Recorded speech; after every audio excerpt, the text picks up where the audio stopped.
उर्वी ने जब ऐन मौके पर शादी से मना किया तो पूरे घर में हड़कंप मच गया। सब लोग हैरानी और गुस्से से उसे देखने लगे और माहौल बिल्कुल गर्म हो गया। शारदा जी ने गुस्से से उसे घूरा और बोली, शर्म नहीं आती? सब मेहमान जमा है और तू इस वक्त शादी से मना कर रही है? तू पागल हो गई है क्या? लेकिन उर्वी भी किसी कीमत पर झुकने को तैयार नहीं थी। उसके चेहरे पर साफ साफ गुस्सा और नाराजगी दिख रही थी। उसने सीधे अपनी माँ की आंखों में आंखें डालकर कहा, क्यों करूं मैं शादी उस लड़के से जो देख भी नहीं सकता? मेरी किस्मत में क्या यही अंधेरा रह गया है जो आप मुझे ऐसे घर के हवाले करना चाहती हैं? उसकी ये बात सुनकर शारदा जी का खून खौल उठा। उन्होंने गुस्से में हाथ उठा दिया और उर्वी के गाल पर जोरदार थप्पड़ पड़ा। सब लोग दंग रह गए, क्योंकि किसी ने सोचा भी नहीं था कि दुल्हन बने हालात में माँ बेटी के बीच इतनी बड़ी तकरार हो जाएगी। उर्वी कुछ पल को गूंगी सी हो गई। अपने ही माँ के हाथ का वार उसे सहना पड़ा और आंखों में आंसू भर आए, लेकिन गुस्सा फिर भी उतरा नहीं। खबरदार, जो जतिन के लिए अंधे जैसा शब्द बोला तो मैं भूल जाऊंगी कि तू मेरी बेटी है, शारदा जी ने तेज आवाज में कहा। शादी का फंक्शन चल रहा था, ढोल नगाड़े बज रहे थे, बाहर से मेहमान हंसी ठिठोली कर रहे थे, लेकिन अंदर के कमरे में इस तमाशे की वजह से माहौल बिल्कुल उलट था। सबको लग रहा था कि उर्वी ने घर की इज्जत मिट्टी में मिला दी है, लेकिन अगर सोचा जाए तो उसकी भी गलती नहीं थी, क्योंकि उससे ये बात छुपाई गई थी कि उसका होने वाला पति देखने की ताकत नहीं रखता। ये राज उसे अभी अभी पता चला था। उर्वी खूबसूरत और चंचल लड़की थी। हाल ही में बाहर से पढ़ाई करके लौटी थी और घर आते ही उसका रिश्ता जतिन से तय कर दिया गया। तस्वीर देखकर उसने हाँ कर दी, क्योंकि ये पूरी तरह अरेंज मैरिज थी और जतिन से उसकी कभी मुलाकात भी नहीं हुई थी। जतिन ज्यादातर अपने फार्म हाउस में ही रहता था और कभी शहर में नहीं दिखता था, इसलिए उसकी असलियत छुपी रह गई। आज शादी वाले दिन प्रीति ने उसे ये सच्चाई बताई कि उसका होने वाला दूल्हा अंधा है और घर वालों ने ये बात उससे छुपाई है। प्रीति का मकसद साफ था, क्योंकि उसका जतिन से पुराना झगड़ा था और वो बदला लेना चाहती थी। उसने बस ये खबर उड़ा दी और आग में घी डाल दिया। उर्वी की तो मानो दुनिया ही हिल गई। उसे लगा उसके साथ धोखा किया गया है और गुस्से से उसने शादी से इनकार कर दिया। जतिन बाहर बारातियों के बीच मौजूद था। जब उसे खबर मिली कि दुल्हन ने भरी महफिल में उसके लिए अंधा शब्द इस्तेमाल किया है तो उसका सब्र टूट गया। उसका दिल छलनी हो गया था। उसका बस नहीं चल रहा था कि जाकर उसे थप्पड़ जड़ दे, लेकिन उसने खुद को रोक लिया। उसके पापा के सामने उसने सिर्फ इतना कहा कि अंकल, आपने उर्वी को मेरी बीमारी के बारे में बताया क्यों नहीं? उर्वी के पापा जतिन के पापा के पुराने दोस्त थे। जतिन उनके कंधे पर हाथ रखकर बोला कि आपने मुझे हमेशा अपना बेटा माना, फिर ये बात क्यों छुपाई? वो बोले, बेटा, हम सोच रहे थे कि शादी हो जाने के बाद धीरे धीरे सब संभल जाएगा, लेकिन जतिन का दर्द उसकी आवाज से झलक रहा था। तभी शारदा जी वहां आ गईं और उन्होंने कहा कि जतिन, उर्वी शादी के लिए तैयार है, वो तुमसे शादी करेगी। क्या तुम्हें ये शादी मंजूर है? उर्वी उस वक्त बिल्कुल खामोश खड़ी थी। आंखों से आंसू बह रहे थे। उसने शादी के लिए हाँ इसीलिए की क्योंकि उसकी माँ ने साफ साफ कह दिया था कि अगर तूने मना किया तो तू मुझे मरा हुआ समझना, और ये बोझ उसके लिए इतना भारी था कि वो मजबूरी में हामी भर गई। दूसरी तरफ प्रीति को ये सब देख गुस्सा आ रहा था। उसका वार खाली गया था और उसका प्लान धरा रह गया। शादी की रस्में पूरी हो गईं। जतिन ने भी गहरी सांस लेते हुए इस शादी को स्वीकार कर लिया और बोला कि अंकल, इस वक्त उर्वी को समझ नहीं आ रहा है, लेकिन आने वाले दिनों में उसे ये एहसास होगा कि आपने उसके लिए सही फैसला किया है। वो अपने अंदर टूट चुका था, लेकिन चेहरे पर सब्र ओढ़े खड़ा था। विदाई के वक्त उर्वी सबकी नजरों से बचती हुई रोती रही और जतिन के साथ उसके फार्म हाउस चली गई। वहां का नजारा उसके लिए बिल्कुल अजनबी था। बड़ी सी हवेली, लेकिन खामोश, चारों तरफ सन्नाटा, न रोशनियां न हंसी ठिठोली, जैसे कोई मातम का माहौल हो। उर्वी ने गाड़ी से बाहर झांक कर देखा तो उसे लगा जैसे ये हवेली खुशियों से बाहर है। गाड़ी रुकते ही जतिन स्टिक की मदद से अंदर चला गया। उर्वी हैरानी से देखती रह गई कि वो बिना देखे हर कदम पहचानता है, और नौकर ने आदर से उसकी स्टिक पकड़ा दी। उर्वी मन ही मन घुट रही थी। उसके साथ जो हुआ वो स्वीकार नहीं कर पा रही थी, लेकिन हालात ऐसे थे कि वो जतिन के पीछे पीछे अंदर चली गई। हवेली अंदर से बहुत खूबसूरत थी। हर कोना सजावट से भरा था, जैसे किसी ने अपने सपनों का महल बनाया हो, लेकिन उस पर चुप्पी की चादर तनी थी। जतिन ने बिना उसकी तरफ देखे कहा कि बाई तरफ जाइए, आपका कमरा है। उसकी आवाज सुनते ही उर्वी चौंक गई। इतनी दूरी से भी उसने पहचान लिया कि वो गाड़ी से उतरी नहीं थी। वो पहली बार बोली कि मेरा रूम जतिन। उसकी आवाज सुनकर कुछ पल को रुक गया। उसने ब्लैक ग्लासेस पहनी हुई थी जिनसे उसकी आंखें छुपी रहती थी। उसने कहा कि जी जी, आपका रूम, और फिर सीधे आगे बढ़ गया। उर्वी की आंखों में खलिश थी। उसने सामने आकर पूछा, तो हम लोग अलग अलग कमरे में रहेंगे क्या? जतिन ठहर गया और थोड़ी देर बाद बोला कि मुझे नहीं लगता कि आपको एक अंधे के साथ जिंदगी गुजारना पसंद होगा। आप जबरदस्ती किसी बोझ तले रहना नहीं चाहेंगी, इसलिए आप अपने कमरे में जाइए। रात काफी हो चुकी है। उसकी आवाज बेहद सपाट थी, जैसे दिल की सारी तकलीफ को दबा रहा हो। उर्वी के अंदर का गुस्सा फिर से उभर आया। अगर इतनी ही हमदर्दी थी तो शादी के वक्त मना कर देते। अब ये ड्रामा करने की क्या जरूरत है? उसकी आवाज में कड़वाहट साफ थी। जतिन के कदम वहीं थम गए। उसने महसूस किया कि उसके जख्म और गहरे हो रहे हैं। जतिन ने ठंडी सांस लेते हुए कहा कि कुछ वजहें ऐसी थी जिनकी वजह से मैं शादी से इनकार नहीं कर सका, जैसे तुम नहीं कर सकी। लेकिन मैं तुम्हारे ऊपर जबरदस्ती अपने आप को थोपने वाला इंसान नहीं हूँ। मुझे अकेले रहने की आदत है और मैं तुम्हें किसी तरह की तकलीफ नहीं होने दूंगा। उसकी आवाज बिल्कुल सीधी और साफ थी। उर्वी रोते रोते बोली, लेकिन मुझे तो अकेले रहने की आदत नहीं है। उसकी आवाज इतनी टूटी हुई थी कि कुछ देर के लिए लॉन में खामोशी छा गई। जतिन ने खुद को संभाला और बोला, तो फिर तुम चाहती क्या हो? उसका सवाल उर्वी के दिमाग तक पहुंच ही नहीं पाया। वो रोते हुए बस बोली कि कुछ नहीं, और फिर गुस्से में लहंगा संभालती उठ खड़ी हुई और बाईं तरफ चली गई, जहां जतिन ने अपना कमरा बताया था। जैसे ही चूड़ियों की खनक और उसकी खुशबू लॉन से गायब हुई, जतिन को एहसास हो गया कि उर्वी वहां से चली गई है। वो खुद भी अपने कमरे की तरफ बढ़ गया। उधर उर्वी कमरे में पहुंचते ही दरवाजे के साथ लगकर फूट फूट कर रोने लगी। उसके आंसू रुकने का नाम ही नहीं ले रहे थे। उसका गला हिचकियों से भर गया था। उसने कमरे को इधर उधर देखा और उसे अजीब सा डर महसूस होने लगा। इतना बड़ा कमरा और उसमें अकेली दुल्हन। उसका दिल घबराने लगा। उसे याद आया कि मुंबई में भी उसका ननिहाल हमेशा उसके साथ रहता था और वहां कभी अकेलेपन का उसे एहसास नहीं हुआ था। दिल्ली आकर भी दादी के घर का माहौल हमेशा चहल पहल से भरा रहता था, लेकिन शादी के बाद जिंदगी का ये नया मोड़ उसने कभी सोचा भी नहीं था कि पहली ही रात उसे ऐसे अकेले कमरे में रहना पड़ेगा। उसका दिल डर से कांप रहा था और कमरे की खामोशी उसे काटने को दौड़ रही थी। उसने सोचा कि जतिन भले ही देख नहीं सकता, लेकिन वो भी तो इंसान है और उसका पति भी है। फिर क्यों उसे अलग कमरे में रहना चाहिए? वो इस डर को नहीं सह पाई और कमरे से बाहर निकल आई। कॉरिडोर लंबा और खामोश था। कोई नौकर नजर नहीं आ रहा था।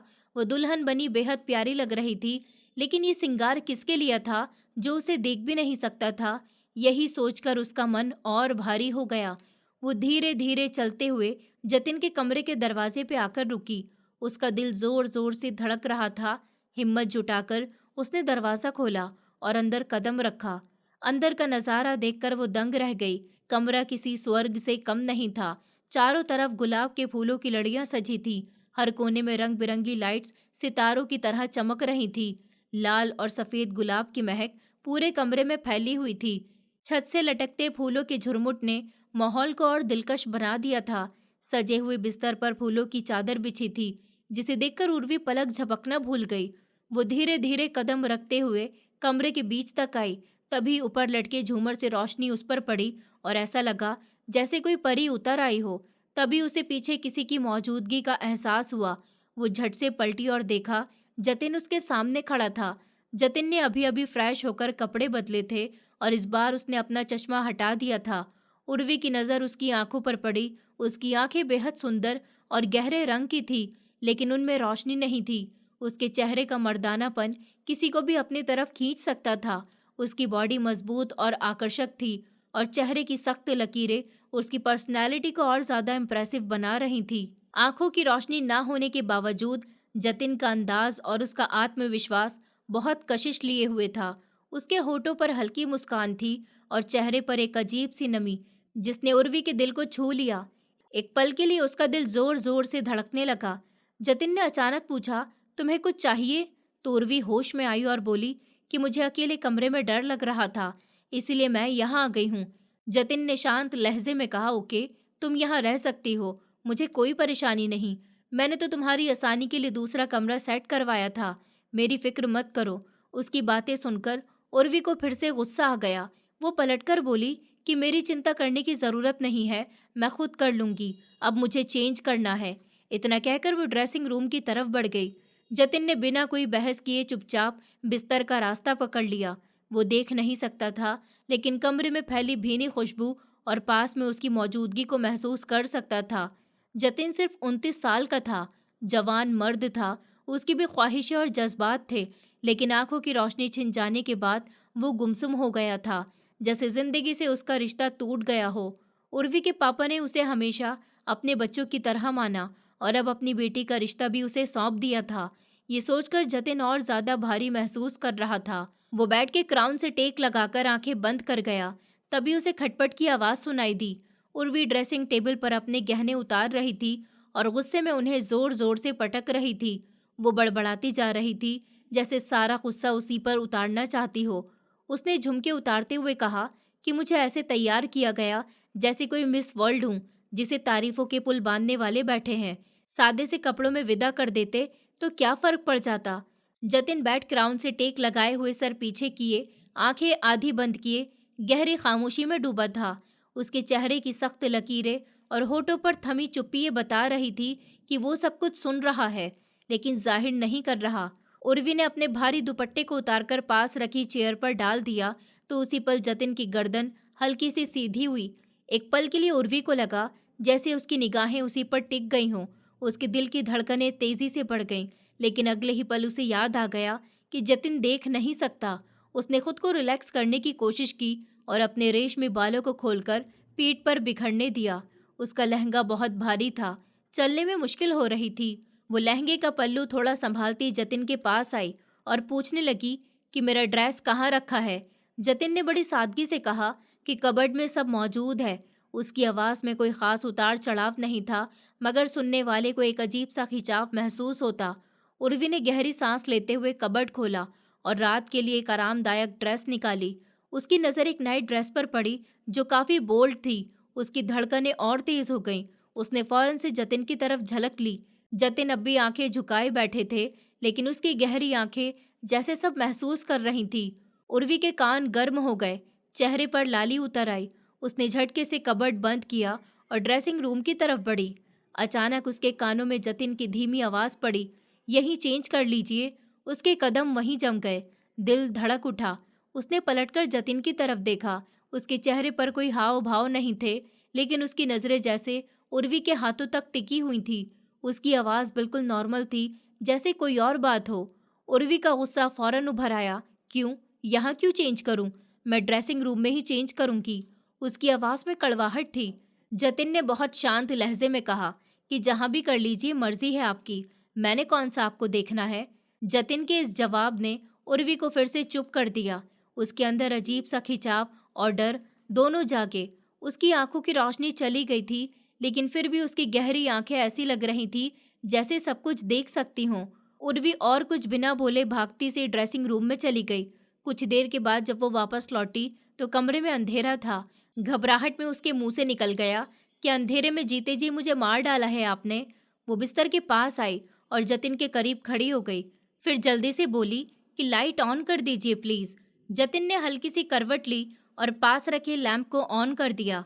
कमरे में हल्की सी रोशनी फैल गई। उर्वी उसके पास बैठ गई और धीमे लेकिन साफ लहजे में कहा कि मुझे अंधेरे से डर लगता है, लाइट्स ऑन ही रहने दीजिए। आपको क्या फर्क पड़ता है कि ऑन रहें या ऑफ? उसकी आवाज़ में डर भी था और गुस्सा भी। जतिन ने उसकी तरफ देखा नहीं, बस बहुत सीधा सवाल किया, तो आप यहाँ मेरे साथ सोएंगी? उर्वी उसकी बात सुनकर भड़क गई। तो क्या कहीं और जाकर सोऊं? आप ही बताइए, मेरा क्या मकाम है? एक तो इस शादी के लिए थप्पड़ खा चुकी हूँ, ऊपर से अकेले यहाँ भेज दिया गया। जानते हैं, मैं कभी अकेली नहीं सोई, मुझे डर लगता है और आप मुझसे कह रहे हैं कि मैं यहाँ से चली जाऊँ। उसके शब्द कांप रहे थे, लेकिन गुस्से में उसने वो सब कुछ कह डाला। जतिन ने उसकी लंबी चौड़ी बात सुनकर सिर्फ यही कहा, रिलैक्स, सो जाइए। उसने तकिए पर सर टिका लिया और आंखें बंद कर ली। उसके बाजू पर हल्का सा दबाव था, जैसे पास होने का एहसास दे रहा हो। उर्वी एक पल को चुप रही, फिर बोली, बहुत मेहरबानी आपकी, आपका एहसान है मुझ पर।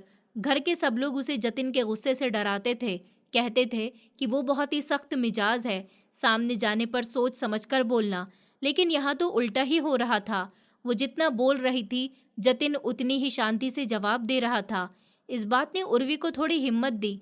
उसने तकिए पर सर रखकर करवट बदली और जतिन को देखने लगी। जतिन भी उसी की तरफ करवट ले चुका था। उसका चेहरा उर्वी के बहुत पास आ गया। उसकी सांसें रुक सी गईं। जतिन की आंखें बंद थीं, चेहरा बेहद खूबसूरत और सजीला था। उर्वी उसे बस देखती रह गई। दिल ही दिल में बोली कि काश इसकी आंखों की रोशनी होती तो ये कितना परफेक्ट होता। उसने अपनी पूरी जिंदगी में ऐसा हैंडसम मर्द नहीं देखा था। धीरे धीरे उसकी पलकों पर नींद उतर आई। जतिन के चेहरे को देखते देखते ही वो गहरी नींद में चली गई। धीरे धीरे जतिन की आंखें खुली तो उसे अपने चेहरे पर उर्वी की सांसों की गर्माहट महसूस हुई। ये एहसास कितना करीब था कि उसके होठों पर अनजाने में हल्की सी मुस्कान छू गई। जतिन, जिसके चेहरे से मुस्कान हमेशा कोसों दूर रहती थी, आज मुस्कुराया भी तो एक छोटी सी लड़की की खट्टी मीठी बातों पर। अगर उस वक्त उर्वी उसकी मुस्कान देख लेती तो शायद हैरान रह जाती, क्योंकि उसे अब तक जतिन सिर्फ सख्त मिजाज और गुस्सैल इंसान के रूप में नजर आया था। दूसरी तरफ घर के एक कोने में प्रीति अपने माता पिता से जिद कर रही थी। उसकी आंखें रोते रोते लाल हो गई थी। वो अपनी माँ से लिपटकर कह रही थी कि माँ, मुझे जतिन चाहिए। उसके पापा ने सख्त लहजे में जवाब दिया कि देखो प्रीति, जब सबने तुम्हारा रिश्ता जतिन से करना चाहा था, तब तुमने ही मना कर दिया था कि तुम्हें वो पसंद नहीं है। तुमने जतिन को छोड़कर रजत से मंगनी कर ली थी।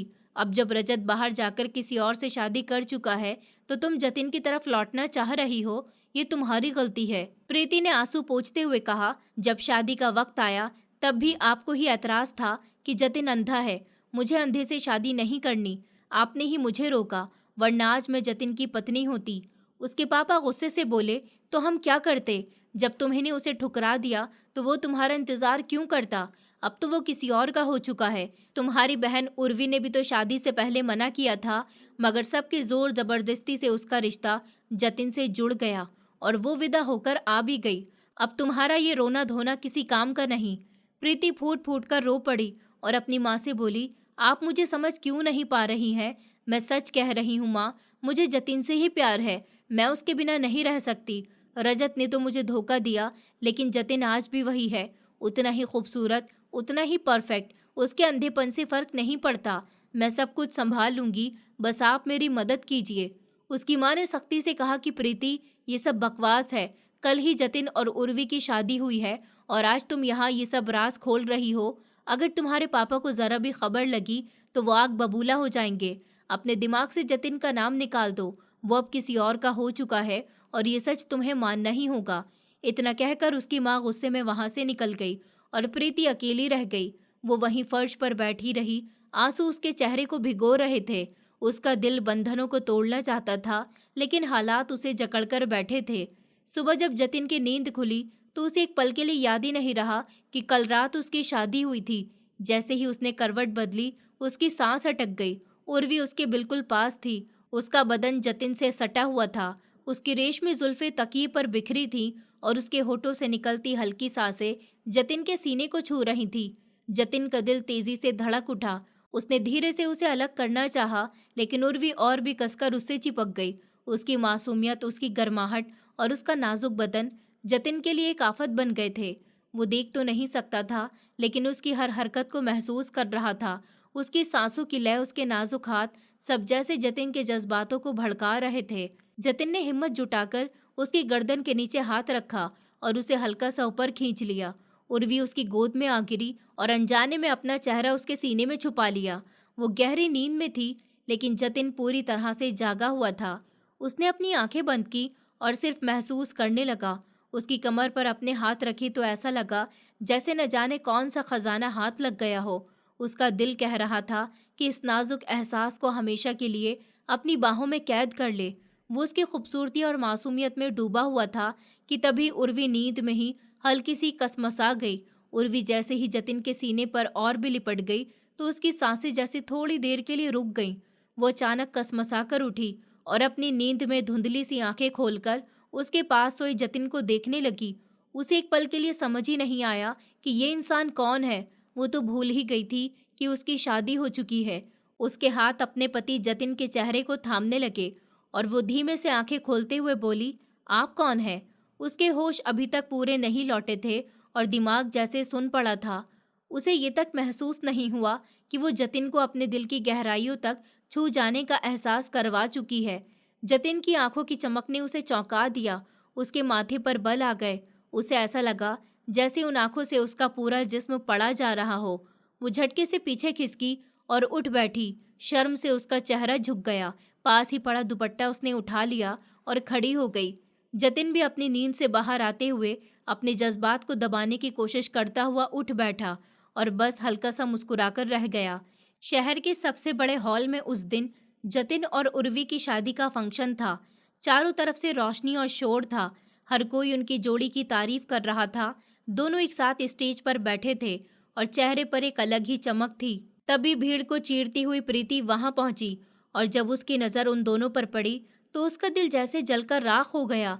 वो पूरे तन मन से इस मिलन को सहन नहीं कर पा रही थी।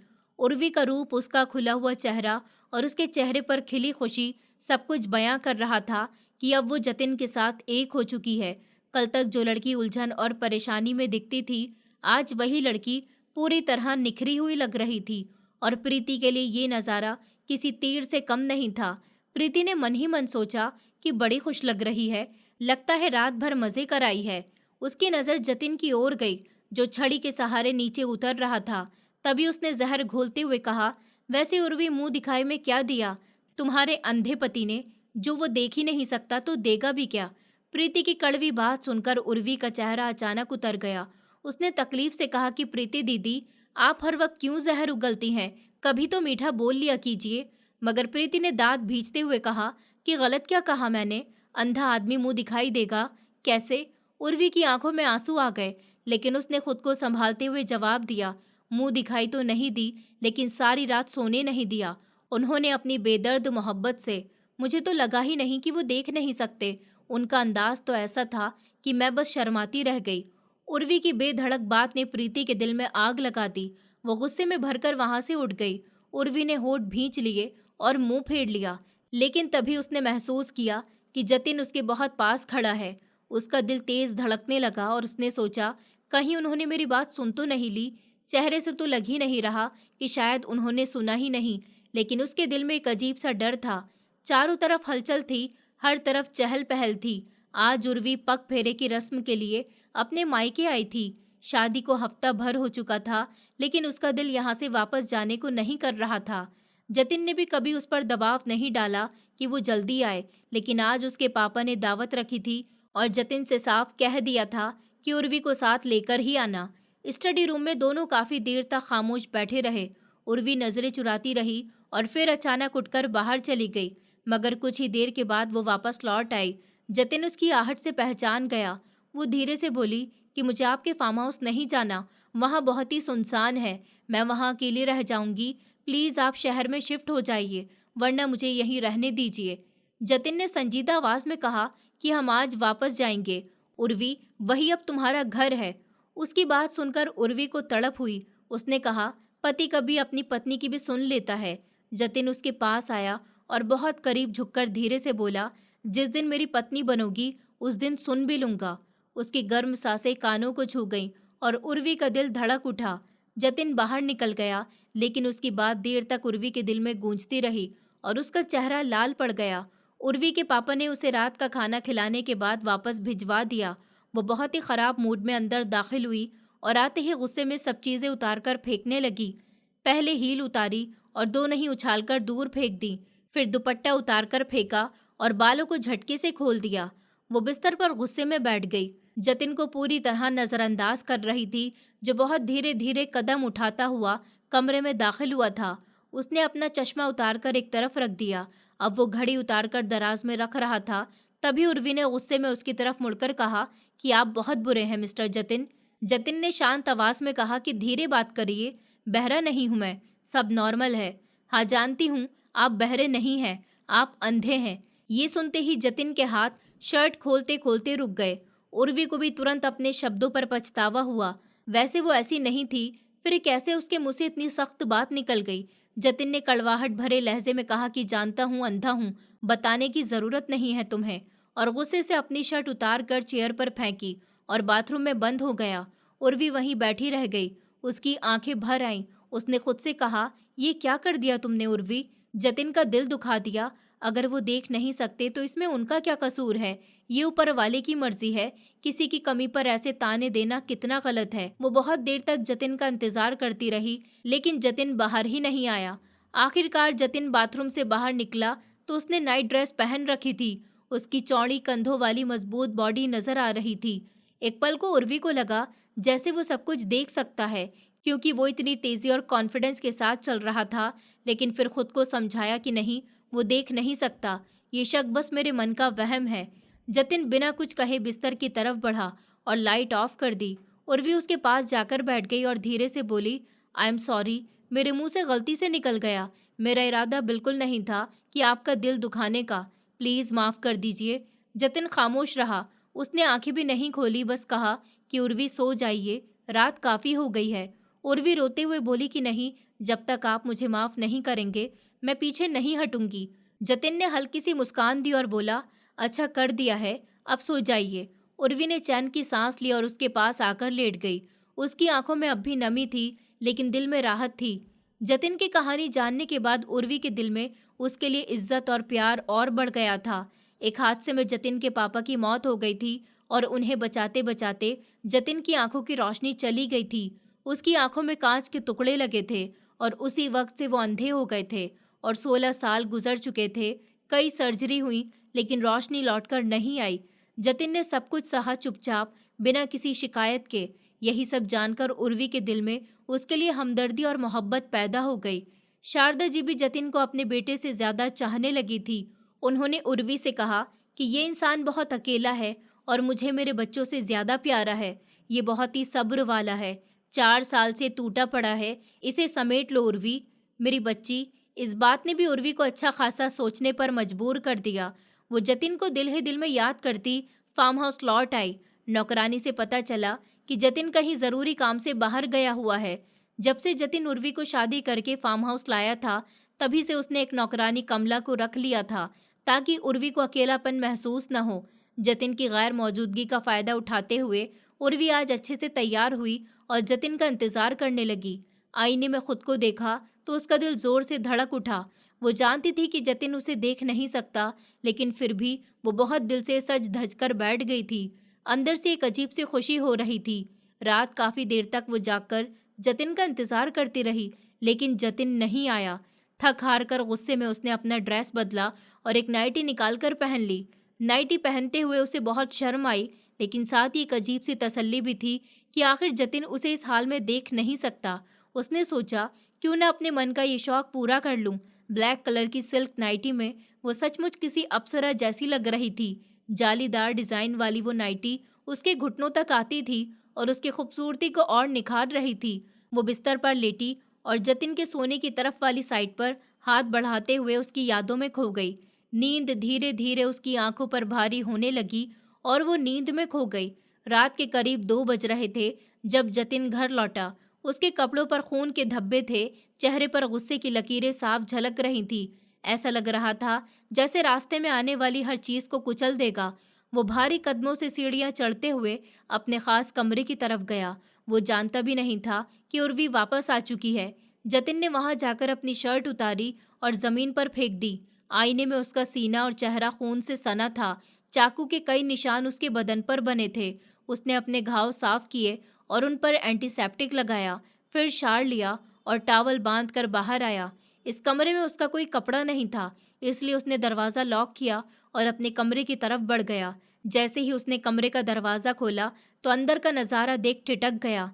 फेयरी लाइट्स जल रही थी और कमरे का माहौल बिल्कुल बदल गया था। उसकी नज़रें सीधी बिस्तर पर गईं, जहां ब्लैक नाइटी में अप्सरा जैसी दिखती उर्वी नींद में डूबी पड़ी थी। जतिन का दिल एकदम जोर से धड़कने लगा।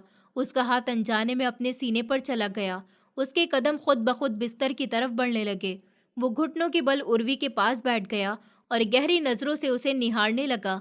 उर्वी के मासूम चेहरे से लेकर उसके सुडौल शरीर तक उसने सब कुछ महसूस किया। उसकी सांसें तेज हो गईं। उसने थोड़ा झुककर उसके माथे पर अपने होंठ रख दिए और आंखें बंद कर ली। उर्वी ने नींद में ही हल्की सी करवट ली, लेकिन फिर दोबारा सो गई। जतिन के अंदर का सारा गुस्सा जैसे गायब हो गया। कुछ पल पहले जो उसका दिमाग आग की तरह जल रहा था, अब वो पूरी तरह से ठंडा हो गया। जतिन ने उसके गालों पर हल्के हल्के होंठ रखे और फिर उसके नाजुक हाथों को अपनी उंगलियों में थाम लिया। उसके जिस्म से उठती खुशबू ने जतिन को मदहोश कर दिया। वो उसकी गर्दन पर झुककर गहरी सांस भरते हुए बोला, सो ब्यूटीफुल। अपने होठों को उसकी गर्दन से जोड़कर जतिन ने जैसे ही अपने होठों में दबाया, उर्वी के पूरे जिस्म में एक झुरझुरी लेकर पैनिक में आ गई। उसका दिल इतनी तेज धड़क रहा था कि जैसे अभी सीने से बाहर ही आ जाएगा। जतिन ने हल्की हंसी के साथ उसके कानों के पास फुसफुसाया, क्या हुआ मैडम जी? आपने तो बहुत मेहनत करके खुद को संवारा और ये सारी तैयारी मेरे लिए ही तो थी ना। वो बोलता जा रहा था और उसके होठ लगातार उसके होठों से मिल रहे थे।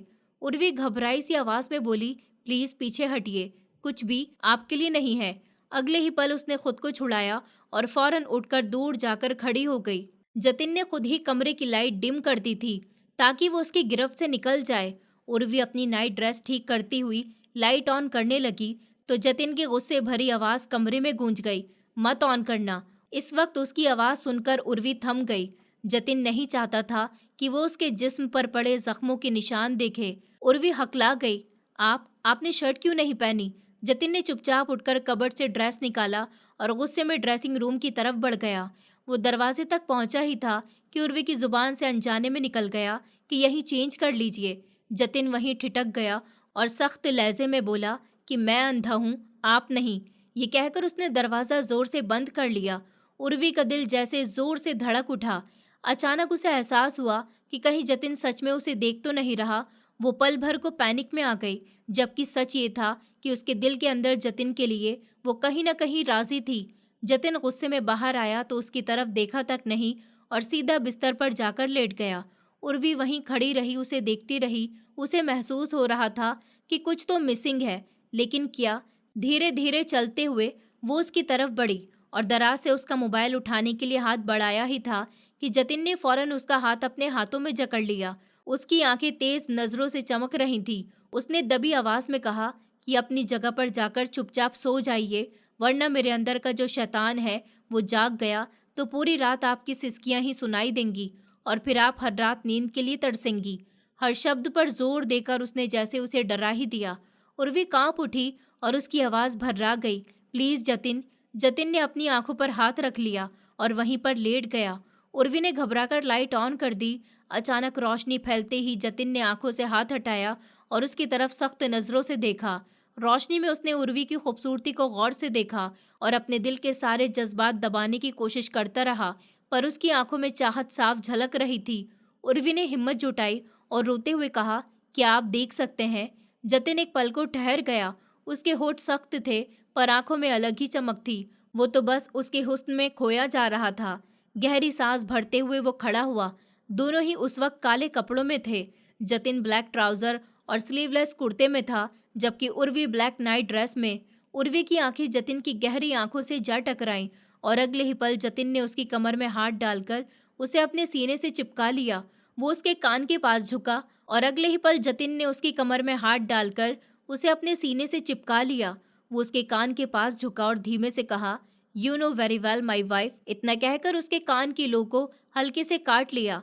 उसकी बात सुनकर उर्वी के पूरे जिस्म में सनसनी सी दौड़ गई और एक हफ्ते पहले का वाकया उसकी आंखों के सामने आ गया, जब वो यही सोचकर चेंज कर रही थी कि जतिन घर पर नहीं है।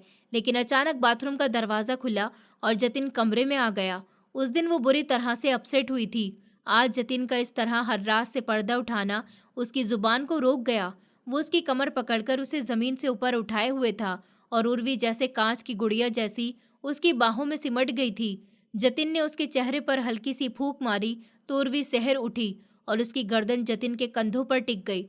उसकी नज़रें जतिन के सख्त मसल्स पर टिक गईं और उसकी रीढ़ की हड्डी में जैसे बिजली सी दौड़ गई। उर्वी ने उसे जोर से धक्का देकर कहा कि छोड़ दीजिए मुझे। वो गुस्से और दुख से बोली, आप मुझे चीट कर रहे हैं। उसके नाजुक हाथों की मार जतिन को जैसे फूलों की छुअन लग रही थी। वो हल्की सी मुस्कान के साथ उसे देखता रहा। उसका यही मुस्कुराना उर्वी को और गुस्सा दिला रहा था। जतिन ने धीरे से कहा कि किस बात का गुस्सा है उर्वी? इस बात का कि मैं देख सकता हूँ या इस बात का कि मैं आपको सर से पांव तक देख चुका हूँ? वो रुआंसा सी होकर उसके बाल नोचने लगी। जतिन घबरा गया और फौरन ही बोला, ओए, ये क्या कर रही हो? मेरे बाल छोड़ो। पर उर्वी नहीं रुकी। अगले ही पल उसने उसकी आंखों पर हाथ डाल दिया, जैसे उसकी पलकें ही नोच लेगी। जतिन को भी गुस्सा आ गया। उसने फौरन उसकी दोनों कलाइयों को पकड़कर एक ही हाथ में जकड़ लिया और पीछे उसकी कमर पर दबा दिया। उसका चेहरा संजीदा हो गया। बोला, यार कुछ कहने का मौका तो दो, तुमने तो मेरी एक भी बात नहीं सुनी। नहीं, उर्वी की आवाज कांप रही थी। आंखों में आंसू भरे हुए बोली, आपने क्यों झूठ बोला कि आप देख नहीं सकते? जतिन की आंखें झुक गईं। इस बार वो मजाक या गुस्से में नहीं था, वो संजीदा हो गया और बोला, इसकी एक वजह है उर्वी। उसकी आंखें उसके चेहरे पर जमी थी और उर्वी उसकी हर बात सुनने लगी। जतिन ने गहरी सांस ली और अपने दिल का बोझ उतारना शुरू किया। बदला लेना था मुझे अपने माँ बाप की मौत का। मेरे दुश्मन कोई गैर नहीं थे, अपने ही खून के रिश्ते थे। वो थमकर बोला, मेरे दोनों मामाओं ने जायदाद के लालच में मेरी माँ से नफरत पाल ली थी। एक दिन उन्होंने दावत का बहाना बनाया और हमें अपने घर बुलाया। वहाँ उन्होंने माँ से जायदाद के कागजों पर साइन करने के लिए कहा। माँ ने साफ इनकार कर दिया और पापा के साथ वहाँ से निकल गईं। पर मामाओं ने गाड़ी पर हमला करवा दिया। जतिन की आवाज़ रुंध गई। उनकी गाड़ी पर गोलियां चलाई गई, टायर फट गए। पापा ने बहुत संभालने की कोशिश की, पर गाड़ी बेकाबू हो गई और सीधे पेड़ से जा टकराई। मैं पीछे सीट पर बैठा सब देख रहा था। मम्मी ने मुझे अपनी तरफ खींचकर बचाने की कोशिश की। मेरी आंखों में कांच के टुकड़े घुस गए, सब खून से लथपथ था। तभी मैंने अपनी माँ की आखिरी चीख सुनी थी कि मार दो इन दोनों को। उस आवाज़ का बोझ आज तक मेरे कानों से नहीं गया। जतिन की आंखों में आंसू छलक आए थे। सब सुनकर उर्वी की आंखें भी भर आईं। वो चुपचाप उसकी तरफ देखती रही। जतिन ने खुद को संभाला और बोला, तुम्हारे पापा ने मुझे सबकी नज़रों से छुपा दिया। उन्होंने मेरा इलाज करवाया, मेरी आंखों की रोशनी चली गई थी, लेकिन सिर्फ कुछ वक्त के लिए। तुम्हारे पापा ने सब जगह फैला दिया कि जतिन अब अंधा हो गया है, पर असलियत ये थी कि मेरी नज़र काफ़ी हद तक वापस आ चुकी थी। ये राज सिर्फ तुम्हारे पापा को पता था, ताकि मैं मामाओं के हाथ से महफूज रह सकूं। इसलिए मैंने अंधापन का नाटक शुरू किया। मैंने अपने माँ बाप की मौत का बदला लेने की कसम खाई। वो बहुत तकलीफ वाले साल थे। अब जब मैंने अपने छोटे मामा को अपने ही हाथों से नरक भेजा, मेरी आत्मा तक कांप गई थी। जतिन ने अपने हाथों को देखते हुए कहा कि हाँ, मेरे हाथ खून से रंगे हुए हैं। उर्वी डर से पीछे हट गई। उसकी आवाज़ कांप रही थी कि आपने कत्ल कर दिया। जतिन की आंखों में गुस्से की ज्वाला थी। बोला, हाँ, कत्ल किया, क्योंकि खून का बदला खून से ही लिया जा सकता है। मेरी माँ और पापा की मौत का हिसाब उनकी मौत से ही पूरा हो सकता था। उर्वी ने आंखें भीगी रखते हुए कहा, पर कत्ल तो कत्ल है जतिन, आप ऐसे तो किसी की जान नहीं ले सकते। वो धीरे धीरे उसके पास आई और बहुत धीमी आवाज में बोली कि आप चाहे कुछ भी कहें, पर खून से कभी इंसाफ नहीं होता। जतिन उसके बेहद करीब आ गया। उसकी आंखें खून से लाल हो रही थी। बोला, पर मैं तो उसे मार चुका हूँ, अब बस उसकी सांसें बाकी हैं। पिछले 2 साल से मैंने अपने मामा को तहखाने में कैद कर रखा है। हर रोज उसको तकलीफ दी, जहर जैसी जिंदगी जीने पर मजबूर किया, लेकिन मौत नहीं दी, क्योंकि मौत से पहले उसे हर लम्हा तड़पाना जरूरी था। और अब उसका बड़ा भाई भी उसी तहखाने में कैद है। जतिन की सांसें तेज हो रही थी, उसकी गर्दन की नसें खिंच रही थी। वो बुरी तरह गुस्से में आया। उर्वी ने घबराकर उसके हाथ पकड़ लिए। जतिन की आंखें पागलपन में डूबी थीं। उसने कहा, उर्वी, तुम यहाँ से चली जाओ। मुझसे मेरा गुस्सा कंट्रोल नहीं होता, कहीं तुम्हें ही चोट न पहुंचा दूं। उर्वी की आंखों से आंसू बह निकले। वो कांपते हुए उसके और करीब आई और अपने कदमों पर उठकर उसके होठों पर अपने होठ रख दिए। जतिन के पूरे जिस्म में बिजली सी दौड़ गई। उसे लगा जैसे किसी ने उसकी आंख पर ठंडी बारिश कर दी हो। पल भर को वो कुछ सोच ही नहीं पाया। उर्वी अपने होठों को हटाने का नाम नहीं ले रही थी। उसके होठों की नमी जतिन के अंदर उतर रही थी। अगले ही पल उसने खुद भी अपना काबू खो दिया और उसकी कमर पकड़कर उसे जोर से अपनी ओर खींच लिया। उसके नाजुक होठों को उसने अपने सख्त होठों में दबा लिया। उर्वी छटपटाई, पीछे हटने की कोशिश की, लेकिन इस बार जतिन की गिरफ्त से खुद को छुड़ा नहीं पाई। उसकी सांसें जतिन की सांसों में घुल गईं। वो बुरी तरह से बेकाबू हो चुका था। उसने उसका सिर थाम लिया और उसकी सांसों को अपनी सांसों में उलझा लिया। उर्वी कांपती हुई आवाज में बोली, जतिन, प्लीज खुद पर कंट्रोल कीजिए, मुझे आपके गुस्से से डर लगता है। जतिन ने उसकी आंखों में देखते हुए कहा कि खुद को मुझे सौंप दो उर्वी, तभी मुझे सुकून मिलेगा। मैं बरसों से आग में जल रहा हूँ। मुझे कोई बहुत अपना चाहिए, जिसके सीने से लगकर अपना दर्द बांट सकूं। उसकी आंखों में तकलीफ साफ झलक रही थी। उर्वी भी उसके दर्द को महसूस करती हुई वो धीरे से उसके सीने से लग गई, उसकी धड़कनों में खुद को डुबो दिया। जतिन पल पल पिघलता जा रहा था और उर्वी भी उसकी गिरफ्त में ढलती जा रही थी। उसने हल्के से मुस्कुराकर कहा कि पहले आप मुस्कुराइए जतिन, आपकी मुस्कान देखे बिना मुझे भी डर लग रहा है। उर्वी ने अपनी शर्त रख दी क्योंकि जतिन के गुस्से की तपिश से वो सचमुच सहमी हुई थी। जतिन उसकी तरफ देखे चला जा रहा था, उसकी नजरें जैसे उस पर थम सी गई थी। उसने धीरे से कहा कि आज तुम बहुत प्यारी लग रही हो, छोटी सी प्यारी सी गुड़िया। उसके लहजे में वो नरमी थी जो उर्वी को अंदर तक छू गई। जतिन की आंखों में डूबते हुए उसके होठों पर एक हल्की सी मुस्कान आ गई। उर्वी के दिल को उसकी मुस्कान ने जैसे सुकून दे दिया। जतिन ने बिना कुछ और कहे अचानक उसे हल्के से धक्का दिया और वो सीधे पीछे जाकर बिस्तर पर गिर पड़ी। उसकी सांसें तेज हो गई और गालों पर लाली उतर आई। जतिन उसकी तरफ बढ़ा, उसकी नजरें उर्वी के जिस्म पर घूम रही थी। उसने एक झटके में अपनी कुर्ती उतारकर फेंक दी और उसके बेहद करीब आ गया। उर्वी ने घबराकर दोनों हथेलियां उसकी आंखों पर रख दी और कांपते हुए बोली कि क्यों जुल्म कर रहे हो, अब जान लेने का इरादा है क्या? जतिन मुस्कुराया, झुककर उसके चेहरे पर अपनी गर्म सांसों को छोड़ दिया। उसने फुसफुसाते हुए कहा कि तुम्हारी यह हालत देखकर तो सच में मेरी जान निकल जाएगी। कमरा अब सिर्फ उन दोनों की धड़कनों की आवाज से भर गया था। जतिन ने धीरे धीरे उसके हाथों को हटाया और अपनी गहरी नजरों से उसका चेहरा पढ़ने लगा। वो पल उर्वी के लिए किसी जादू से कम नहीं था। कमरे की लाइट्स डिम हो चुकी थी, पर्दे गिरा दिए गए और माहौल में वो दोनों खो गए। उर्वी ने भी दिल की गहराई से खुद को अपने पति को सौंप दिया। उस पल दोनों के बीच का रिश्ता और भी गहरा हो गया था। जतिन के लिए अब सब साफ था। उसने उर्वी से वादा निभाते हुए अपने मामाओं को पुलिस के हवाले कर दिया। पूरी सच्चाई सामने आई और अब हर किसी को पता चल गया कि जतिन देख सकता है। लेकिन कहानी यहाँ खत्म नहीं हुई। इस बार प्रीति का गुस्सा आसमान को छू गया। उसकी चालें बेकार हो चुकी थी, पर वो अब सब कुछ बर्बाद करने पर तुली थी। उसी बीच बात निकली कि जतिन और उर्वी दुबई हनीमून पर जाने वाले हैं। प्रीति ने तय कर लिया कि ये सफर वो पूरी तरह से बिगाड़ देगी। एक दिन घर के बड़े हॉल में सब इकट्ठा थे। वहां का सन्नाटा डरावना था। प्रीति की आंखों से आंसू बह रहे थे। वो जमीन की तरफ देख रही थी और उसकी माँ पास बैठी हुई सब देख रही थी, लेकिन कुछ बोल नहीं पा रही थी। जो खेल प्रीति खेल चुकी थी, अब उसके बाद कुछ कहना बेकार था। तभी जतिन की आवाज गूंजी, मैं इस शादी के लिए तैयार हूँ। उसकी बात सुनकर हॉल में जैसे बम फटा। उर्वी का पूरा जिस्म डगमगा गया। वो वहीं खड़ी रह गई। उसकी माँ ने फौरन उसे पकड़ लिया ताकि वो गिर न जाए। उर्वी के पापा ने जतिन के सामने हाथ जोड़ दिए। उनकी आवाज कांप रही थी, जतिन, मैं नहीं चाहता कि ये सब हो, लेकिन मेरी बेटी की इज्जत दांव पर लगी है। अब सिर्फ तुम ही हो जो ये दाग मिटा सकते हो।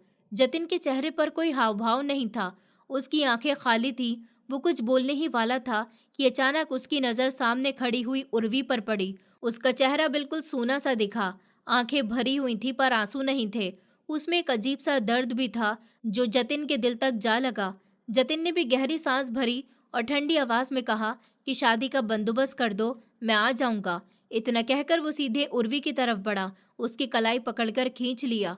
उर्वी ने अपनी कलाई छुड़ाई नहीं, वो उसकी पकड़ के साथ बहती चली गई। उर्वी की माँ ने रोते हुए कहा, ये मेरी बेटी के साथ साथ मेरी जान भी जाती है जतिन, अगर इसे कुछ हुआ तो मैं किसी को माफ नहीं करूंगी। ये कहकर वो रोती हुई वहां से चली गई।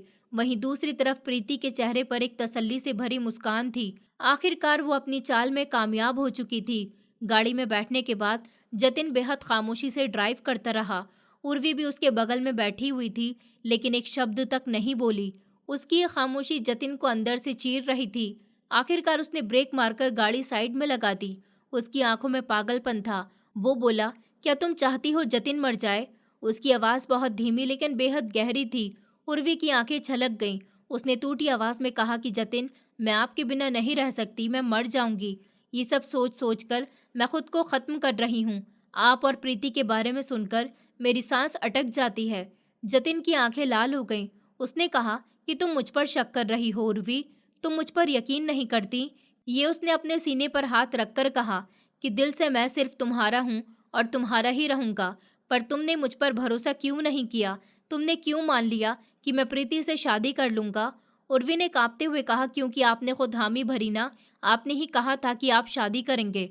जतिन ने उसकी आंखों में देखते हुए कहा कि वो सब एक प्लान था। अब वक्त आ गया है कि प्रीति की सारी चालों का हिसाब एक ही बार में दिया जाए। बस मुझे तुम्हारा साथ चाहिए। उसने अपनी हथेली आगे बढ़ाई और बोला, वादा करो, तुम सिर्फ मेरी हो।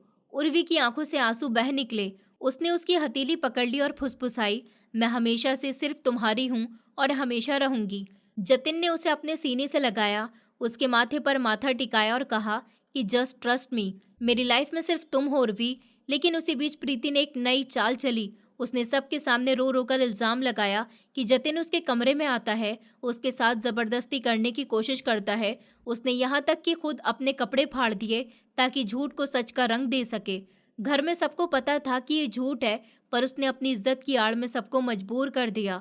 उर्वी के पापा टूट चुके थे। उन्होंने जतिन के हाथ जोड़ लिए। उनका दिल चाहता था कि वो प्रीति को जान से मार दे, पर उनके बड़े भाई ने रोक लिया और फिर सबको मजबूर होकर वो दिन देखना पड़ा। 2 दिन के बाद सब लोग उसी हॉल में फिर से जमा हुए। इस बार दुल्हन बनकर बैठी थी प्रीति। जब दरवाजा खोलकर उर्वी अंदर दाखिल हुई तो प्रीति ने उसे देखते ही अपने होठों पर एक जहर भरी मुस्कान सजा ली। वो अपना लहंगा संभालती हुई उसकी तरफ बढ़ी और धीरे से बोली कि फाइनल ही तुम्हारा पति अब मेरा बन रहा है। देखना कैसे मैं उसे अपने हुस्न और प्यार के जाल में ऐसे उलझाऊंगी कि वो तुम्हारी शक्ल तक नहीं देखेगा। उसकी आवाज में इतनी जहरीली चालाकी थी कि कोई भी सुनकर कांप जाए, लेकिन उर्वी का चेहरा बिल्कुल शांत था। वो मुस्कुराई और बहुत सधी हुई आवाज में बोली, स्टेज तो मैंने अपने हाथों से सजाया है। उम्मीद करती हूँ आप इस स्टेज तक सही सलामत पहुंच भी जाओ। उसकी आंखों में उस वक्त एक अजीब सी चमक थी, जैसे किसी ने वहां आग जला दी हो। उर्वी की बात सुनकर प्रीति एक पल के लिए हैरत में आ गई, फिर सर झटक कर बोली, वाह भाई वाह, अपनी सौतन के लिए स्टेज सजाने आई हो तुम तो बहुत बड़ी दिलवाली निकली। लेकिन उर्वी फिर से मुस्कुरा दी और उसके लहजे में इस बार और भी ज्यादा ठंडक थी। अभी थोड़ी देर में सबको पता चल जाएगा कि किसका स्टेज सजा है। उसकी ये बात प्रीति को अंदर तक बेचैन कर गई, मगर उस बेचैनी को छुपाकर उसने अपने चेहरे पर एक नकली मुस्कान डाल ली। इसी बीच उर्वी के पापा और बाकी मेहमान अंदर आ गए। सब लोग माहौल देखकर खुश थे। प्रीति ने तुरंत अपना घूंघट खींच लिया और चेहरे पर एक मोहक मुस्कान ले आई ताकि कोई उसकी बेचैनी को पढ़ न पाए।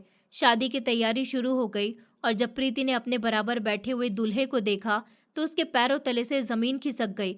घूंघट के अंदर से उसने नजर उठाई और देखा कि वो जतिन नहीं बल्कि कोई और था, जिसके हाथ में पिस्तौल थी। उसकी आंखें इतनी खौफनाक थीं कि प्रीति का दिल जोर जोर से धड़कने लगा। उस इंसान का चेहरा साफ बता रहा था कि अगर उसने जरा सा भी इनकार किया तो अगला पल उसका आखिरी होगा। प्रीति का बाप भी वहीं मौजूद था। उसने बंदूक को लॉक खोलते हुए प्रीति की तरफ देखा। प्रीति ने तुरंत अपना सर झुका लिया और मजबूर होकर वहीं बैठ गई। उर्वी ने यह सब देखा तो उसके दिल को एक अजीब सा सुकून मिला। उसने गहरी सांस ली और प्रीति पर अफसोस भरी नजर डाली। सबको समझ आ गया कि खेल अब पलट चुका है। थोड़ी देर में शादी की रस्में पूरी हुई, मेहमानों को खाना परोसा गया और पूरे घर में रौनक फैल गई। प्रीति इस सबको बर्दाश्त नहीं कर पा रही थी। कमरे में जाते ही उसने खूब शोर मचाया, चिल्लाई और चीजें तोड़ डाली। उसकी माँ ने गुस्से में उसे एक जोरदार थप्पड़ जड़ दिया। प्रीति को वहीं चुप बैठना पड़ा। ये नज़ारा देखकर उर्वी को अपना खुद का शादी वाला दिन याद आ गया, जब उसके साथ भी न जाने कितनी परेशानियां हुई थी। वो एक कोने में खड़ी होकर उन सब पलों को सोचते हुए हल्का सा मुस्कुरा दी। उसी वक्त पीछे से जतिन की आवाज आई, क्या बात है, मेरी पत्नी अकेली अकेली मुस्कुरा रही है। उर्वी चौंक गई और पलटकर देखा तो जतिन खड़ा हुआ था। उसने हंसकर जवाब दिया, कुछ नहीं, बस सोच रही हूँ कि शायद शादी वाले दिन थप्पड़ खाना हमारी फैमिली की परंपरा बन गई है। पहले मैंने खाया था और आज प्रीति ने भी खा लिया। जतिन उसकी आंखों में झांकते हुए बोला, उर्वी, यकीन मानो, अगर मुझे जरा भी अंदाजा होता कि तुम्हारे साथ इतनी जबरदस्ती की जा रही है तो मैं उस वक्त कभी भी शादी के लिए हाँ नहीं करता। मैं तो तुम्हें खोने से डर गया था। उर्वी ने उसकी बात काटते हुए हंसकर कहा, अरे अब मैं तुम्हारी पत्नी हूँ जतिन, मैंने तो तुम्हें सोच समझकर अपना बना लिया। उस दिन भले ही गुस्से में इनकार कर दिया, लेकिन विदाई के वक्त ही दिल से तुम्हें अपना मान चुकी थी। जतिन ने हल्की मुस्कान दी और बोला, सच मानो, शादी के 6 महीने बाद आखिरकार मेरी पत्नी ने मुझे पकड़ ही लिया। अगर तुम्हारी जगह मैं होता तो एक दिन में पकड़ लेता। उर्वी ने हंसते हुए उसकी बात पर मजाक किया, हाँ बिल्कुल, आप तो बहुत तेज हो। दोनों इस तरह एक दूसरे को चिढ़ाते रहे और कमरे का भारी माहौल हल्का हो गया। थोड़ी देर बाद जतिन ने कहा कि चलो अब निकलते हैं, पता है ना, आज रात हमारी दुबई वाली फ्लाइट है। उर्वी ने पूछा, अभी क्यों निकलना है? शाम तक रुकते हैं ना, सबके साथ शादी वाले घर में। जतिन ने उसकी कमर पकड़ते हुए मुस्कुराकर कहा, माई वाइफ, शादी वाला घर तो चलता रहेगा, लेकिन मुझे अपनी पत्नी की ज़रूरत है। रात की फ्लाइट का मतलब है कि अपने स्पेशल मोमेंट्स हमें दिन में ही एंजॉय करने पड़ेंगे। मैंने तुम्हारे लिए खूबसूरत नाइटी भी ऑर्डर की है, आज दिन में ही पहन लेना। जतिन की ये बात सुनकर उर्वी का चेहरा लाल हो गया। वो शर्म से बोली, जतिन, क्या हो गया है? कोई सुन लेगा तो क्या कहेगा? वो बुरी तरह से शर्मा रही थी और जतिन हंसते हुए उसकी हालत देख रहा था। सामने ही प्रीति की विदाई हो रही थी। घूंघट के अंदर से उसने दोनों को खतरनाक नजरों से देखा और अपने दूल्हे के साथ गेट की तरफ बढ़ गई। जतिन ने धीमी आवाज में कहा कि चलो, अब इसका घर भी सज गया है, लेकिन याद रखना, यहाँ साजिशें खत्म नहीं होंगी। वहाँ इसकी 3 नंदे और 2 जेठानियां हैं। अब देखना वहाँ कैसी कैसी चालें चलेगी। जतिन की बात सुनकर उर्वी की आंखें चौड़ी रह गईं। उसने हैरत से कहा, ये किस जन्म का बदला ले रहे हो आप इससे? उसके साथ इतना बड़ा खानदान क्यों मिला रहे हो? जतिन हंसकर बोला, अच्छी बात है ना, वहाँ इसकी चालें इसी को खा जाएंगी, हमारी जान थोड़ी हल्की रहेगी। उर्वी ने उसे मुक्का मारा और बोली, आप भी ना जतिन। उसने उसका हाथ पकड़ लिया और प्यार से कहा कि हाथ हल्के रखा करो मैडम। उर्वी भी मुस्कुरा दी। असल में जतिन ने बरसों से नफरत की आग में जिंदगी गुजारी थी, लेकिन उर्वी की मोहब्बत ने उसके अंदर का अंधेरा खत्म कर दिया। ये सच था कि नफरत का जवाब नफरत से देना इंसान को और गंदा कर देता है, मगर मोहब्बत इतनी ताकतवर होती है कि वो हर अंधेरे को खत्म कर सकती है। जतिन के लिए उर्वी किसी रोशनी से कम नहीं थी और प्रीति चाहे जितनी भी चालें चलती, उसकी सच्चाई अब उसके पीछे खड़ी ससुराल खुद ही उजागर कर देगा। प्रीति की विदाई के बाद हवेली के माहौल में अजीब सा सन्नाटा फैल गया था। जितनी भीड़ थी उतनी ही खामोशी भी। कोई खुलेआम कुछ नहीं बोल रहा था, मगर सबके दिल में एक ही सवाल था कि प्रीति जैसी लड़की उस बड़े घर में जाकर कैसे निभाएगी। उर्वी ने भी दूर से उसकी विदाई देखी और अपने अंदर एक राहत महसूस की। अब ये औरत उसकी जिंदगी से बाहर हो गई, मगर साथ ही उसके दिल के किसी कोने में ये डर भी था कि ऐसी औरत कहीं भी जाएगी तो वहां भी उथल पुथल मचा देगी। जतिन ने उसकी आंखों में झांकते हुए कहा कि उर्वी, अब बस हमारे सफर की शुरुआत है। पीछे जो भी गंदगी थी उसे यहीं छोड़ दो, हमें आगे देखना है। उर्वी ने सर हिलाया और उसके कंधे पर सर रख दिया। जतिन ने गाड़ी स्टार्ट की और दोनों हवेली से बाहर निकल पड़े। रास्ते भर उर्वी खामोश थी। वो खिड़की से बाहर पेड़ों को देख रही थी, जैसे खुद को यकीन दिला रही हो कि सच में अब उसकी जिंदगी बदल रही है। थोड़ी देर के बाद जतिन ने गाड़ी रोक दी। उसने गहरी सांस लेकर उसकी तरफ देखा और बोला, उर्वी, मैं जानता हूँ तुम्हारे दिल में अभी भी बहुत सारी बातें अटकी हुई हैं। मुझे कहने दो कि मैं कभी भी तुम्हें अकेला नहीं छोड़ूंगा, चाहे हालात कैसी भी हों। उसने उसकी हथेली पकड़ ली और कसकर दबा दी। उर्वी की आंखें नम हो गईं। उसने फुसफुसाकर कहा कि जतिन, मुझे सिर्फ इतना चाहिए कि आप हमेशा मेरे साथ रहें, बाकी सब मैं संभाल लूंगी। उनकी गाड़ी एयरपोर्ट की तरफ बढ़ रही थी।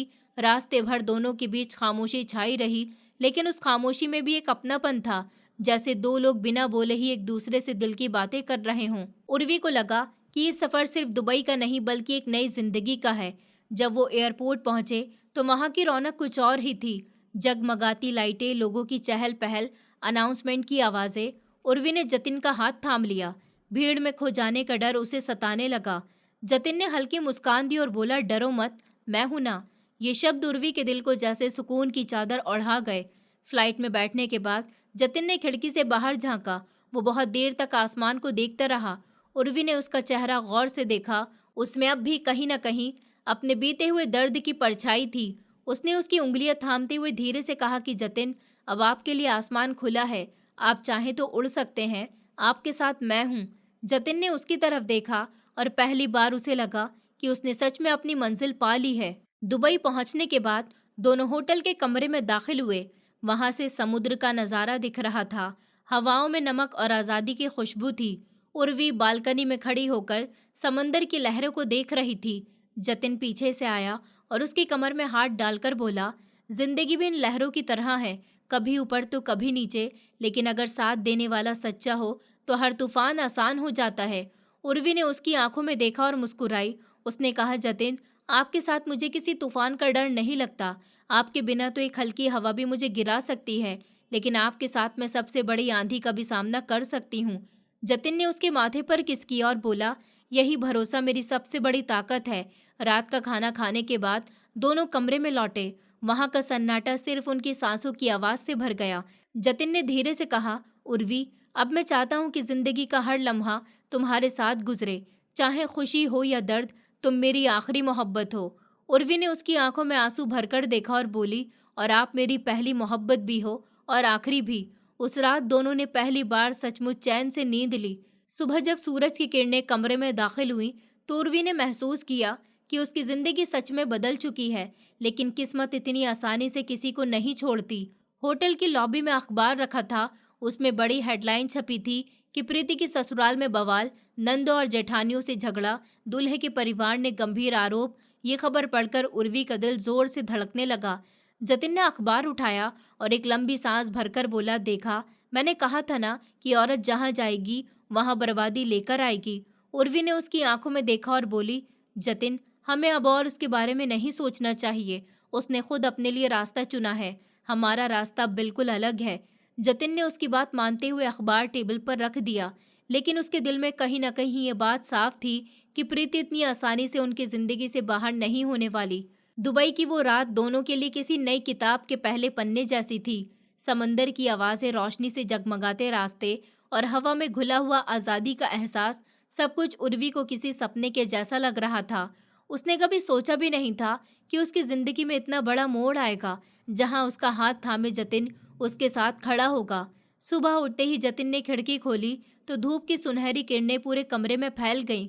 उर्वी अभी भी नींद में थी। उसके चेहरे पर मासूमियत थी। जतिन कुछ पल उसे देखता रहा, फिर धीरे से बोला कि तुम्हें जब मैं देखता हूं तो लगता है जैसे मेरी अधूरी जिंदगी पूरी हो गई है।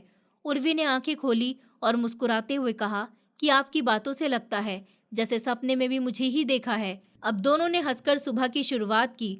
दिन भर उन्होंने दुबई घूमने का प्लान बनाया। मॉल ऑफ एमिरेट्स से लेकर बुर्ज खलीफा तक हर जगह उन्होंने अपने लम्हों को कैमरे में और दिलों में कैद किया। उर्वी का मासूम सा चेहरा जतिन के चेहरे पर मुस्कान ला देता था। उसने कितनी ही बार उसका हाथ थामा, जैसे उसे यकीन दिलाना चाहता हो कि अब उसकी दुनिया में सिर्फ वही है। लेकिन खुशी के इन लम्हों के बीच किस्मत का दूसरा चेहरा भी धीरे धीरे सामने आ रहा था। होटल में लौटकर जब उर्वी ने रिसेप्शन पर अपना पासपोर्ट लिया तो उसके साथ एक सफेद लिफाफा भी था। उस पर सिर्फ उसका नाम लिखा था, उर्वी। उसने लिफाफा खोला। अंदर एक छोटी चिट्ठी थी। उर्वी, तुम्हें लगता है कि मुझसे पीछा छुड़ा लिया है? सच तो यह है कि मैं जहां जाऊंगी वहां तुम्हारे नाम की परछाई जरूर छोड़ूंगी। तुम्हारे जतिन को ये यकीन मत दिलाना कि तुम ही उसकी दुनिया हो। वो दुनिया मैं हूं और मैं कभी हार नहीं मानूंगी। प्रीति। चिट्ठी पढ़ते ही उर्वी का चेहरा उतर गया। उसका दिल डर से कांप उठा। वो सोच भी नहीं पा रही थी कि प्रीति यहाँ तक कैसे पहुंच गई। जतिन ने उसका चेहरा गौर से देखा और धीरे से उसके हाथ से चिट्ठी ले ली। उसने पढ़कर उसे टेबल पर रख दिया और बोला, उर्वी, ये औरत अब भी चाहती है कि हमें डराकर अलग कर देगी, लेकिन मैं वादा करता हूँ, चाहे वो कुछ भी करे, वो हमारे बीच में नहीं आ सकती। उर्वी ने उसकी आंखों में झांक कर कहा कि जतिन, मैं डरती नहीं, बस कभी कभी सोचती हूँ कि ऐसी औरत का आखिर मकसद क्या है। जब प्यार ही नहीं है तो क्यों पीछा करती है। जतिन ने गहरी सांस लेकर कहा कि कुछ लोग जिद्दी होते हैं उर्वी, उन्हें हारना मंजूर नहीं होता, भले ही वो गलत राह पर हों। प्रीति भी उनमें से ही एक है, लेकिन अब हमें तय करना है कि हमें अपनी जिंदगी को उसके साए से बचाना है। उस रात दोनों बालकनी में बैठे काफी देर तक बातें करते रहे। समंदर की लहरें बार बार किनारे से टकरा रही थी। उर्वी ने जतिन के कंधे पर सर रख दिया और कहा, अगर आप साथ हो तो मुझे किसी साए से डर नहीं लगता। जतिन ने उसके माथे पर किस करते हुए कहा, तुम्हें अब सिर्फ उजाला मिलेगा। अंधेरा जितना भी गहरा हो, तुम्हारा हाथ थामे मैं हमेशा खड़ा रहूंगा। लेकिन किस्मत का खेल यहीं खत्म नहीं हुआ। अगले ही दिन जब दोनों बुर्ज अल अरब में डिनर के लिए गए तो अचानक जतिन के फोन पर एक कॉल आया। स्क्रीन पर वही नाम था जिससे वो सबसे ज्यादा नफरत करता था, प्रीति। उर्वी ने उसकी आंखों में देखा। जतिन ने कॉल रिसीव नहीं किया, लेकिन उसके चेहरे की संजीदगी साफ बता रही थी कि तूफान अभी भी बाकी है। जतिन के फोन पर जब प्रीति का नाम चमका तो उर्वी ने बस उसकी आंखों को देखा। वहां गुस्सा भी था, एम्बेरसमेंट भी थी और कहीं न कहीं एक थकान भी कि कब तक ये औरत उनकी जिंदगी में तूफान बनकर आती रहेगी। जतिन ने कॉल रिसीव नहीं किया। मोबाइल को टेबल पर रखकर उसने चाकू कांटे से खाना खाने की कोशिश की, लेकिन उसका चेहरा बता रहा था कि अंदर ही अंदर उबाल उठ रहा है। उर्वी ने धीरे से उसका हाथ पकड़ लिया कि कॉल उठाओ जतिन, भागने से अच्छा है कि सच का सामना कर लो। मैं यहाँ हूँ, डरने की कोई वजह ही नहीं है। जतिन ने उसकी तरफ देखा। उसकी मासूम आंखों ने उसकी बेचैनी कुछ पल में शांत कर दी। उसने गहरी सांस ली और कॉल रिसीव कर ली।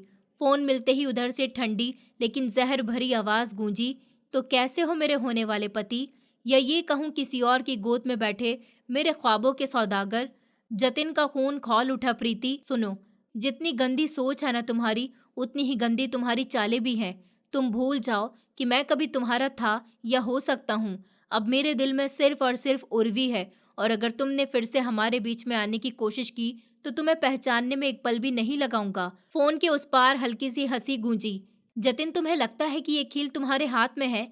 तुम्हें मालूम भी नहीं है कि मैं कितनी गहरी जड़ें जमा चुकी हूँ। तुम्हारा पास, तुम्हारा बीता वक्त, सब मैंने अपने कब्जे में कर लिया है। और हाँ, तुम्हारी प्यारी बीवी उर्वी, उसे भी तो मैं कभी चैन से जीने नहीं दूंगी। जतिन कुछ कह पाता उससे पहले ही फोन कट गया। उर्वी ने उसकी आंखों में देखा और बहुत शांत लहजे में बोली, जतिन, डरने की नहीं, समझदारी से कदम बढ़ाने की जरूरत है। अगर वो कह रही है कि उसके पास तुम्हारे पास्ट की चाबी है, तो हमें पहले ही जान लेना होगा कि वो कौन सा राज है। जतिन ने माथे पर हाथ रख लिया। उसके चेहरे पर बेचैनी साफ झलक रही थी। उर्वी, मेरे पास में बस अंधेरा है, लेकिन एक राज ऐसा है जिसे मैंने कभी किसी से शेयर नहीं किया। वो शायद वही है जिसके सहारे प्रीति हमें तोड़ने की कोशिश कर रही है। उर्वी ने उसका हाथ पकड़ लिया। तो बताइए ना मुझे, मैं आपकी पत्नी हूँ जतिन। मुझे आपके पास्ट का सच जानने का पूरा हक है, और यकीन मानिए, सच चाहे कितना भी डरावना हो, मैं आपका साथ कभी नहीं छोड़ूंगी। कुछ देर खामोशी रही। हवाओं में अजीब सी ठंडक छा गई। फिर जतिन ने गहरी सांस लेकर कहा कि ये बात सिर्फ एक इंसान जानता था, और वो अब इस दुनिया में नहीं है। उर्वी, मैं बचपन से ही बहुत गुस्सैल था।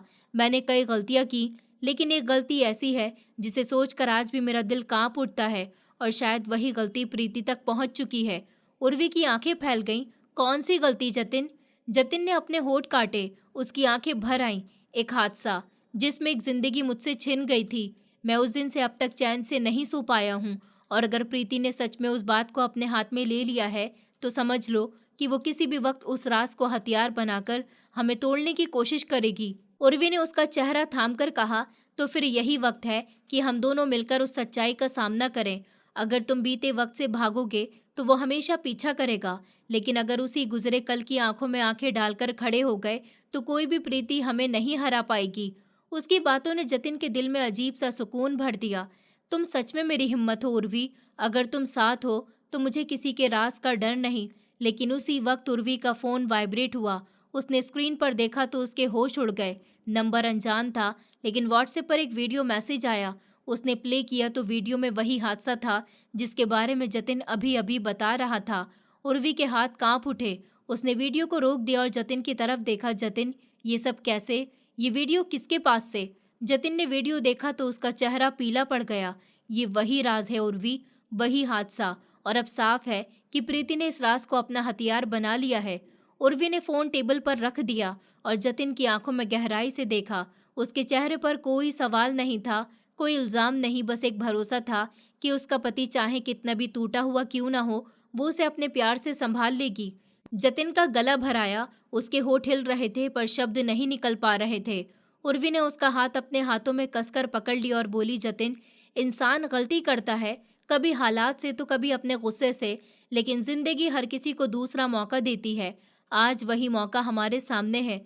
तुम जितना खुद को कोसते रहोगे, उतना ही प्रीति जैसी औरतें फायदा उठाएंगी। लेकिन अगर तुम अपनी सच्चाई दुनिया के सामने खुद रख दोगे, तो किसी के पास तुम्हें ब्लैकमेल करने का हक नहीं बचेगा। उसके शब्द सुनकर जतिन की आंखों से आंसू गिर पड़े।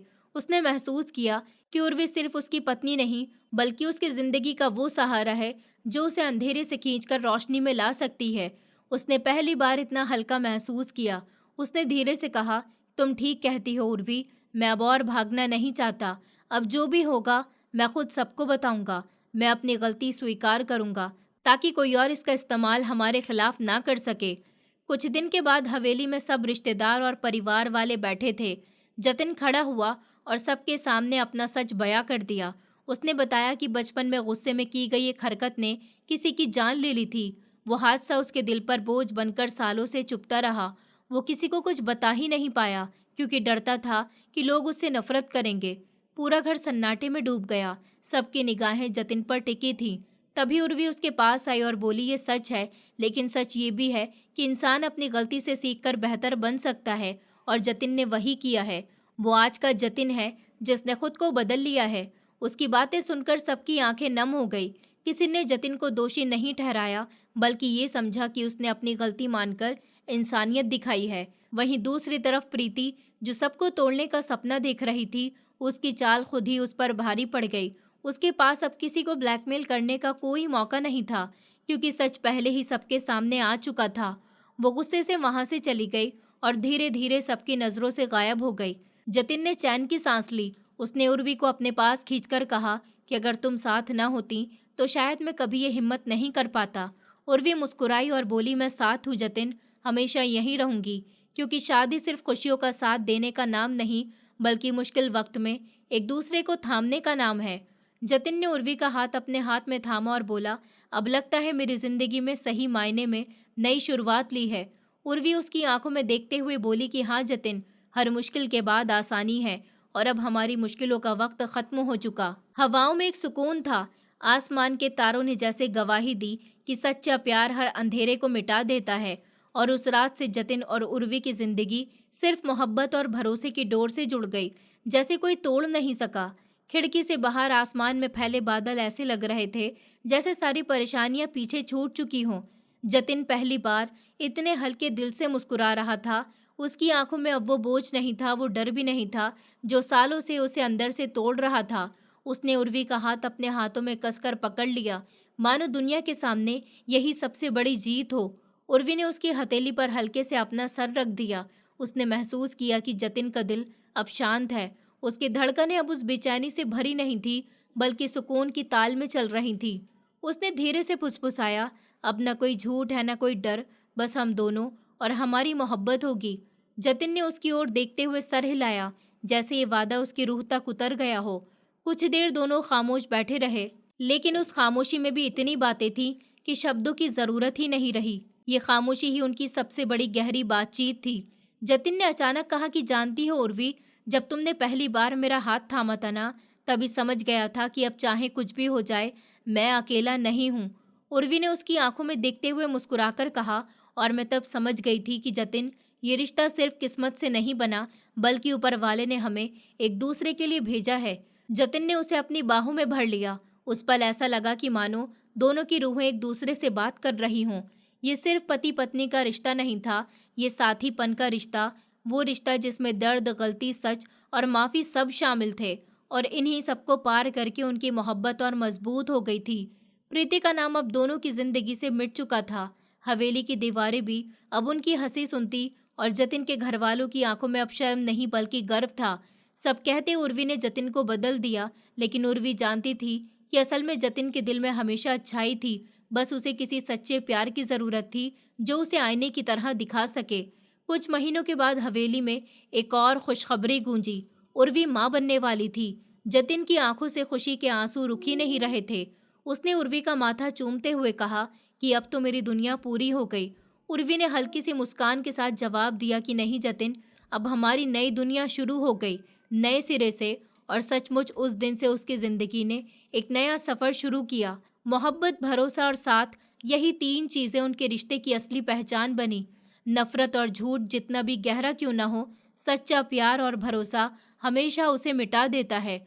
और जब दो लोग एक दूसरे का हाथ पकड़ लें तो कोई ताकत उन्हें अलग नहीं कर सकती। इस कहानी से हमें ये समझ आता है कि जिंदगी चाहे कितनी भी उलझी हुई क्यों न हो, सच और प्यार कभी हारते नहीं। झूठ, नफरत और चालें कुछ वक्त के लिए जीत सकती हैं, लेकिन आखिरकार इंसानियत और भरोसा ही असली ताकत बनते हैं।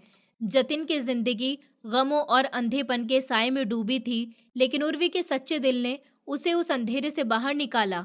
ये साबित करता है कि जब इंसान के पास कोई ऐसा साथी हो जो बिना शर्त उसका साथ दे, तो वो मुश्किल रास्ते भी पार कर लेता है। प्रीति ने चाले चली, झूठ बोला और लोगों की जिंदगी बिगाड़नी चाही, लेकिन आखिर में वही अपनी चालों में फंस गई। ये हमें ये सिखाता है कि बुराई चाहे कितनी भी चालाक क्यों ना हो, उसका अंत हमेशा बुरा ही होता है। उर्वी और जतिन का रिश्ता हमें ये भी दिखाता है कि रिश्तों में सबसे ज़रूरी चीज़ है भरोसा और माफ़ करना। अगर उर्वी जतिन पर शक करती रहती तो शायद उनका रिश्ता कभी इतना मजबूत ही नहीं बनता। और अगर जतिन अपने गुस्से और नफरत में फंसा रहता तो वो कभी खुश नहीं हो पाता। सच में मोहब्बत की ताकत हर नफरत को मिटा देती है और भरोसा हर रिश्ते की बुनियाद है। सच चाहे देर से ही सामने आए, पर उसका उजाला हमेशा हर अंधेरे को खत्म कर देता है। नफरत को मिटाने का असली रास्ता सिर्फ प्यार है, और सच को छुपाने की सबसे बड़ी सजा ये है कि वो खुद ही एक दिन सबके सामने आ जाता है। दोस्तों, उम्मीद करती हूँ आपको हमारी कहानी पसंद आई होगी। कहानी पसंद आई है तो वीडियो को लाइक करें, चैनल पर नए हैं तो चैनल को सब्सक्राइब करें और हाँ, नोटिफिकेशन बेल को ज़रूर दबाएं ताकि अगली अपडेट सबसे पहले आपको मिले।